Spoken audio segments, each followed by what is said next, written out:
All right, mates, welcome back to the channel. JL Scott Fishing. Hope everybody is doing well. Man, crazy, crazy times. You know it's crazy when cheating goes mainstream viral. Like when you're non-endemic, right? Like your non-fishing friends who have never picked up a fishing rod in their life could care less about the green fish or the brown fish, okay? Know about the cheating scandal in Ohio. Like that they've heard it on the radio, they've seen it on the news, it's come to their phone, and they have nothing or nor interest in fishing whatsoever. So it kind of tells us a little bit about all of us, in a sense. And a lot of us in the fishing side get questions now where, oh man, you don't want to be part of that. Like everybody's cheating. Everybody. When it's not really everybody. But let's not kid ourselves. Anyone who's not admitting that cheating is prolific in anything, gambling, fishing, okay, is naive. Okay, we've all seen it. Everyone has seen something that's just not quite right. I'm not gonna say everybody has seen someone cheat. Okay, that's not what I'm saying. But we've all seen those things where we're like, that's like those people standing there watching those guys weigh 33 pounds of walleye when everybody else was catching 15, 13, 14 pounds, 15 pounds, right? Just was like, okay. When there's already suspicion prior centered around those guys. And then you've got like the Lake Powell incident, which I commented on Kayak Bass Nation during their podcast, that there are people who have gone to jail. People don't talk about it. People think that like suddenly like no one goes to jail over cheating. So no, the word needs to get out. If you get caught cheating in some states, and that really is the problem, in my opinion, with cheating, and why people cheat is they cheat ultimately because they think they can get away with it. And why can they get away with it? A lot of that stems from the community itself. They're assuming that no one's going to want to publish it. They're going to want to keep it quiet. They're going to keep it under the rug. Okay, like so many things that happen. And even if they do get caught, the risk outweighs the consequence. Well, in Utah, those cats were arrested, charged, sentenced to a year in jail, suspended, I think, fined, restitution, community service, had both their hunting and their fishing licenses revoked. The fishing license was revoked for like 5 years. Okay, that thing took place like 2-3 years ago, and it worked its way through the courts. So there is that, but the problem we run into it's a blessing and it's also a problem. Is we live in a country that's a federal system, which is states. So every state is different. So every state will handle it different. Every tournament is going to handle it different. Some tournaments will want to prosecute. Some tournaments will not want to prosecute. Right? And to deal with the backlash of everything. Look at that. Look at the viral nature of what's just happened. But cheating we've seen cheating from, okay, now weight stuff down fish. We've seen cheating where people used to put ice in fish. We've seen people who have cut a fish when they're doing catch, photo, release, right? To extend the length of the fish. We've seen people, in tournaments that have size limits or weight limits, right? Okay. Creel limits, things like that, where, you can't use a fish or whatever like that, doing things to manipulate fish, right? We've seen people in kayak fishing tournaments manipulate the tail, right? Manipulate the plate, manipulate things to create a different length. And so cheating is part of fishing. It is. And I know I'll get hate for that, but it is. And there are easy resources out there to find this out. Like, you can go down and you can follow people that have found guides that have admitted communication with professional anglers.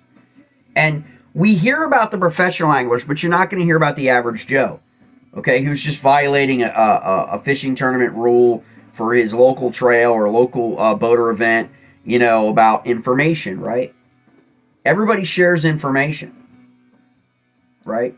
I mean, let's innately remember, fishermen often are the best poker players and misleaders of any sport. I mean, all fishermen are going to tell you tall tales, are going to mislead you because they don't want you to find their fish. So they're going to, right? They're going to, competitively, they're going to tell you a little couple white lies. Well, white lie is a lie as well, right? So what's cheating? What rises to the level of cheating? Stuffing 8 pounds of weights into a fish to go on the scales to defraud a tournament trail and defraud all the contestants. We all agree is cheating. But if you're given information on where fish are, or you go out with a guide,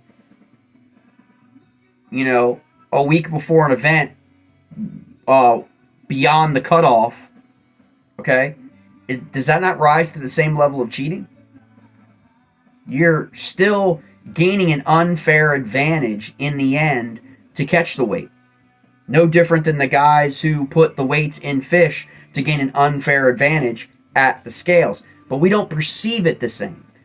Okay? And the number one thing you hear from everybody, at least I do, because I'm really not that vested, right? Like, I love and have the joy of fishing, but I'm not a competitive tournament angler where I get twisted and feel like that somehow my worth as a man or validation as a fisherman or anything is remotely tied to whether or not I win an event or not. And if you are that way, you are more than likely to be a cheater, to become one. Right? Because you're out searching for that. It's not just monetary rewards. Most tournaments don't pay that much, mates. Why would someone cheat on their local trail for $150 or a $250 side pot? Is it really like financial?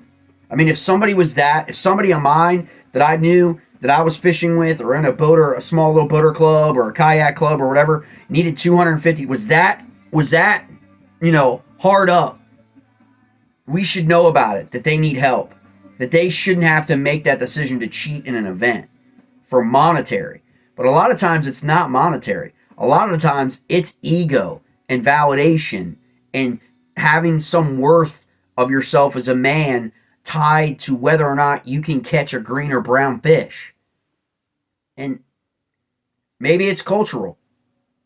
Maybe it's environmental behavior, like where you grew up, what it is, Maybe it's the fact that a lot of people that you run into no longer have anything else, right? I get that a lot. I see that a lot with people in conversations with people. They played competitive sports in high school and in college, and then it stopped. And there was no professional career for them. None. Okay? And fishing is the one thing out there that offers anyone the opportunity to become a professional angler. There's no test to take. There's no entrance exam, right? There's not. There's no LSAT. There's no GRE. You want to become a professional angler? Sign that line. Write a check. Enter a tournament. That's it. Name another profession. And that is award-based. Paying out like that. That is easy as if you've got the money to start out to get you in, to flip the bill. Right? They'll take your money. Everybody's welcome. Right? Okay? And then there's that desire to win and the desire to compete and the desire, all that fuels all that stuff of that competitive nature in people. I see this a lot with veterans of the military. There's a lot of veterans in fishing, okay? And 95% of the time, fishing actually is a very positive thing that fills a void for a lot of veterans that I know. In terms of companionship, camaraderie, being part of something, the same as we were, depending on what branch of service you served in, and all that. Totally get all that. But then there's also those people that it twists them. So with cheating in terms of we've seen it. I've seen it. And I know many people I've talked to have seen it. I've been out on rivers and seen stuff.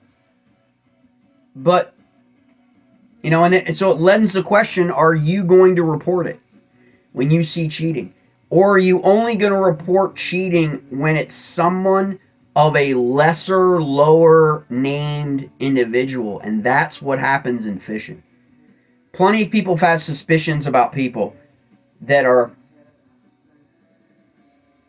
considered to be top-notch anglers in the country on various different trails. But people know what happens if they stand up and speak out and make an assertion or make a claim about someone cheating. What happens to them in their industry? So they just stay quiet. It's always talked about in the shadows, around the campfire, over a beer. It's never out on the social media. It's never rises until there's something like a video that actually shows. Got to remember, so many people thought that these walleye cheaters were cheaters, but they never really had anything. It was always just like, something's not right, and then boom. Right? The guys at Lake Powell took fish from another lake, bass from another lake, brought it with them to Lake Powell, and then claimed that they caught those bass in Lake Powell. How many times have along the river or lakes like Gunnersville and Chickamauga and places like that have people come across cages? What are those cages for? Are those cages for bait fish? Right? For the houseboat folks? For whatever on different lakes? Or are those cages for people to catch bass the week of events and put bass in them? You don't think that's happened? You think it's the first time that people have stuck weights and stuff in fish? Or people have cut tails? Or people have cut center in a kayak tournament? Or manipulated the old boards that could before catch came out with the boards that you can't mess with? Cheating's prolific in certain areas, mates. We all need to come to grips with that and admit that. Okay? And then you also need to step up and talk about things. And a lot of people aren't going to like you. That's the bottom line is a lot of people, look, I have myself, I have pointed things out, and I've become a target for some people that don't want things talked about or don't want things, that's someone. Why not me? If not me, who?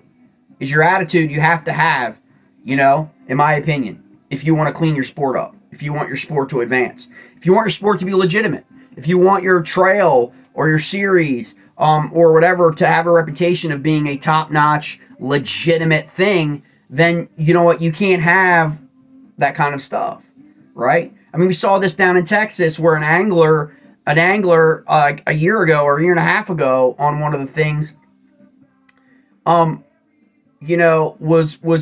DQ'd and then DQ'd or banned or whatever, for fishing out of bounds. But the very people who, which isn't, a legal thing. It's a tournament thing. It's a rule, right? And, all these things have 3 pages of freaking rules, right? Which is another issue that KBN was talking about. Like, how about we streamline that shit?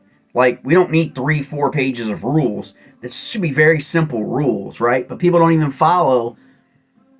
People don't know. People don't read the rules. But this individual was fishing an area that everyone had fished before. And even the people that judged him, even the people that found him, that had to judge whether or not to DQ him, had fished the area themselves. That's how ridiculous things get in the fishing community. Like, bro, you fished there. You freaking told me I could fish there. And then they turn around and, right? Again, we've seen other things where rules are subjective. No, they're not. They shouldn't be. And if they are, well, there's a problem, right? Cheaters will manipulate everything, right? So if your rules are subjective or your rules are guidelines, okay, and not rules that are going to be enforced unilaterally, regardless of whether or not you're the number 1 rated angler in the country or the guy ranked 3,072, that it doesn't matter. It's black and white. And I get that. People say, you're naive. That's not going to happen. There's too much money on the line. Exactly. There's too much money on the line. Too many people have a vested interest to lie and cover things up. They've got things to protect, their brands, their names, their sponsors, and all that. Does that make the rules less? Then why have rules? Why have rules? The information rule is violated every tournament, local tournament, fishing tournament, professional, whatever. Everyone knows everybody talks. So why do we have that rule?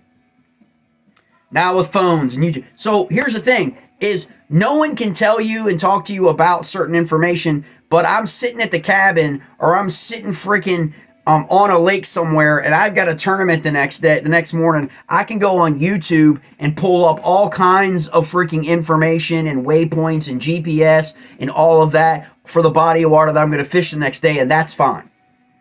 But I can't talk to a guy at the convenience store when I'm pumping gas in my truck who wants to tell me, hey, you need to check out XYZ Cove.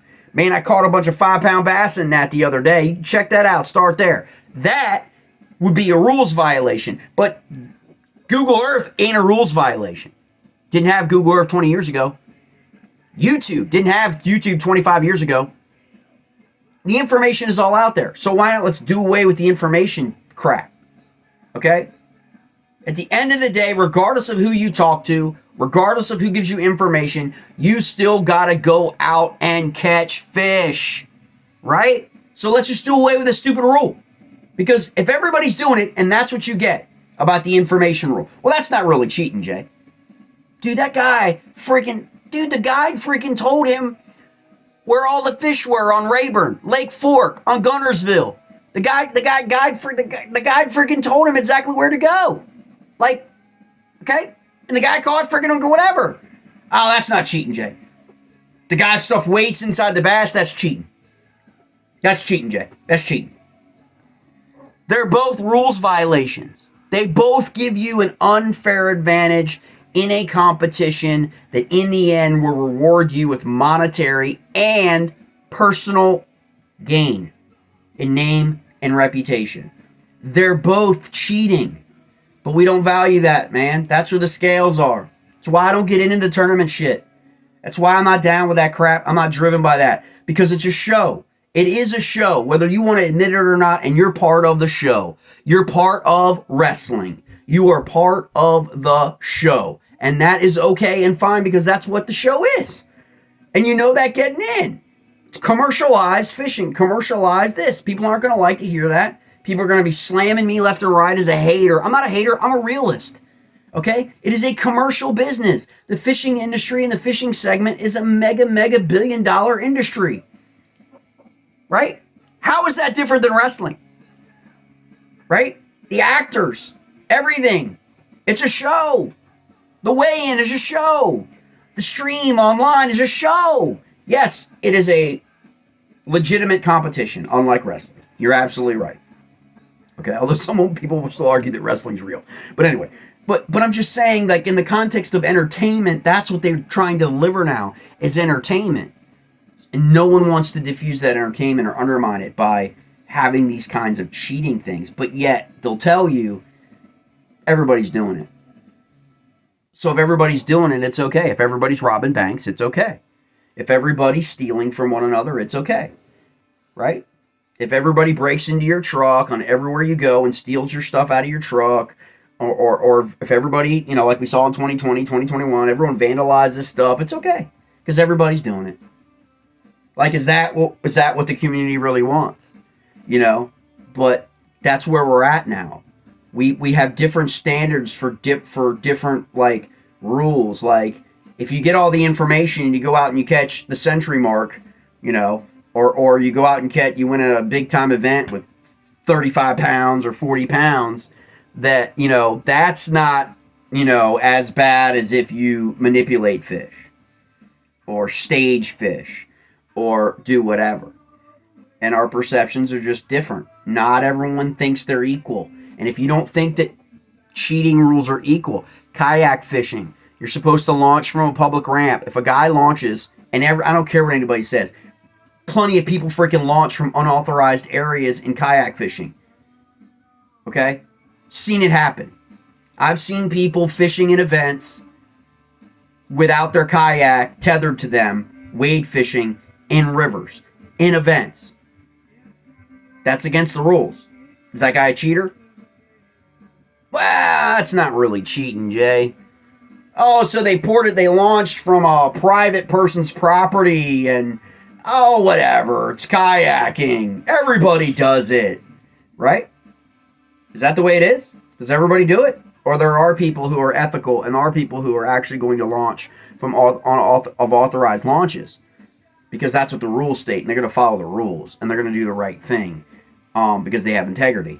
But we've seen it going under areas or throwing baits over boundaries and like near dams and stuff like that, and you know what I'm saying, or people failing a polygraph but still being allowed to fish.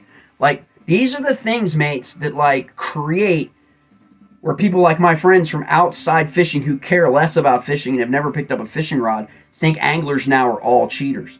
It's not the walleye fisherman's fault. It's ours. It's everybody in the fishing community who accept any level or form of cheating. Cheating other people out of payouts, cheating other people out of refunds, cheating on the water for fish, for catches, cheating from portage, cheating from launches, all of those things that you're not allowed to do. If you read the rules of some of these events, read through them tonight or tomorrow, your last event, and see if you recognize at least something that's happened this season to where you saw someone violate that rule or you suspected someone violate that rule. Think about it. You're showing up you're leaving a launch, for example, in the kayak community, because people have told me this stories. You're launching from a place with a trolling motor and you get to a place to where you've been pre-fishing or you want to go fishing, and there's a guy already there and the guy doesn't have a trolling motor. And the nearest freaking launches are miles and miles away. How'd that guy beat you there? Because he didn't launch from a public ramp. That's why. But how are you going to prove that he didn't?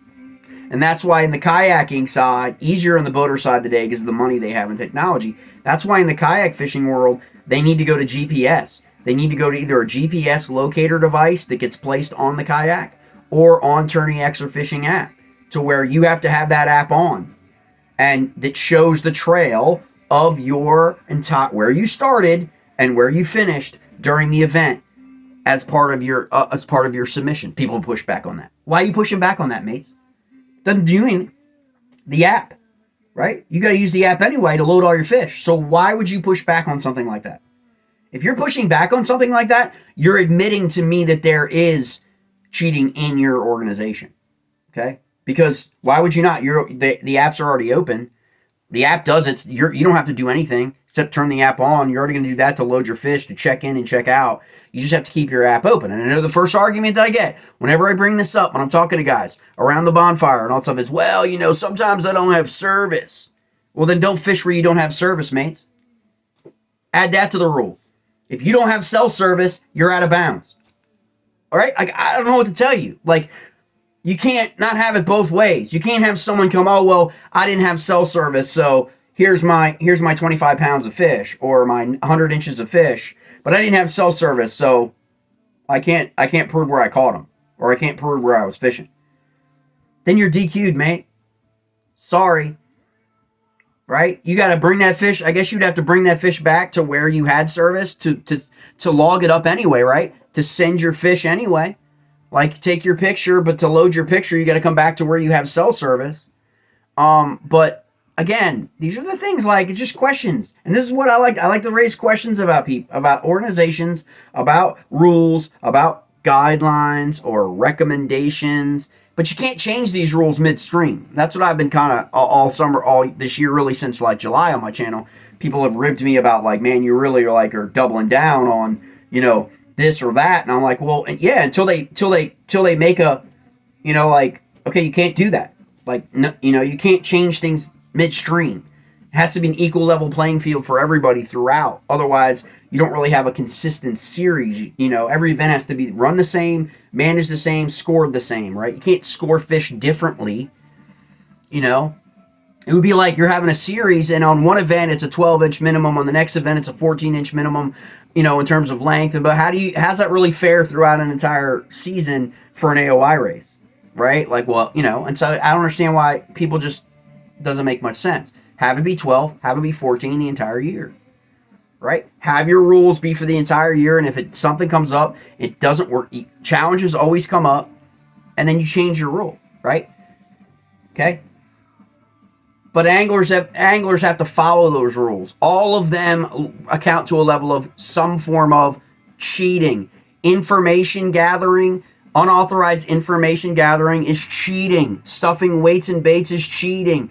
Catching fish the day before and putting it on a freaking string or in a crate or cage or whatever is cheating. These are all things. Fishing and launching in an unauthorized access is cheating. Going from one place to another across land is cheating. Like, let's be honest, it's cheating. Until we're honest, mates. I'm like, until we can't even have a conversation really about what cheating is, like what really rises to cheating. Well, here, let's agree on this. If you violate a rule, you're a cheater. Or you violate a rule, you're a disqualified angler. If people make people feel better. But it's all, again, if you break a rule, right? That gives you an unfair advantage in the end, that if nobody discovered that you did it and you won money, you are a cheater. Okay? You circumvented rules, you violated rules, and you were awarded money. That by definition, mates, is a cheater. And until we have that real conversation that all of these things amount to cheating, when you cheat other people, regardless of what the rule may be, and our thing like, well, that's not really cheating. Everybody does it. But the guy got an unfair advantage. He violated the rule. He won the event. He got money. I didn't.